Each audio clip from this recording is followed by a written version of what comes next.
بسم اللہ الرحمن الرحیم۔ السلام علیکم ورحمۃ اللہ۔ مکان میں جانے کے لیے اجازت لینا۔ قرآن مجید میں اللہ تعالی نے ارشاد فرمایا کہ اے ایمان والو، اپنے گھروں کے سوا دوسرے گھروں میں داخل نہ ہو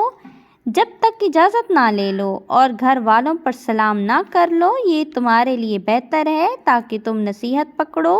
اور اگر ان گھروں میں کسی کو نہ پاؤ تو اندر مت جاؤ جب تک تمہیں اجازت نہ ملے، اور اگر تم سے کہا جائے کہ لوٹ جاؤ تو واپس چلے آؤ، یہ تمہارے لیے زیادہ پاکیزہ ہے۔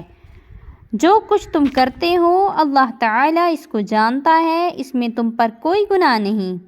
کہ ایسے گھروں کے اندر چلے جاؤ جن میں کوئی رہتا نہیں ہے اور ان میں تمہارا سامان موجود ہے، اور اللہ جانتا ہے تمام ان باتوں کو جن کو تم ظاہر کرتے ہو اور جن کو تم چھپاتے ہو۔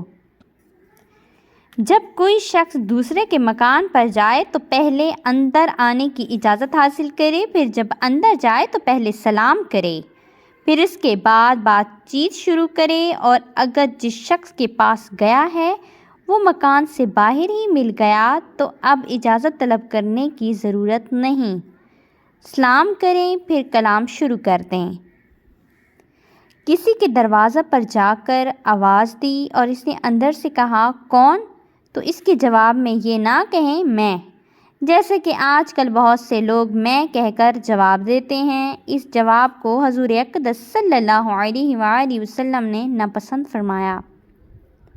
بلکہ جواب میں اپنا نام ذکر کریں، کیونکہ میں کا لفظ ہر شخص اپنے آپ کو کہہ سکتا ہے، پھر یہ جواب ہی کب ہوا؟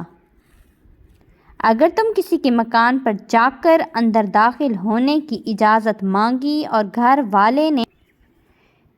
اجازت نہ دی تو ناراض ہونے کی ضرورت نہیں، خوشی خوشی وہاں سے واپس چلے آؤ۔ ہو سکتا ہے وہ اس وقت کسی ضروری کام میں مشغول ہو اور اس کو تم سے ملنے کی فرصت نہ ہو۔ اگر ایسے مکان میں جانا ہو کہ اس میں کوئی نہ ہو تو السلام علینا وعلی عباد اللہ الصالحین۔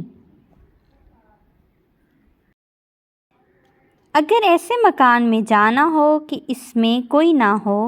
کہ السلام علینا وعلی عباد اللہ الصالحین،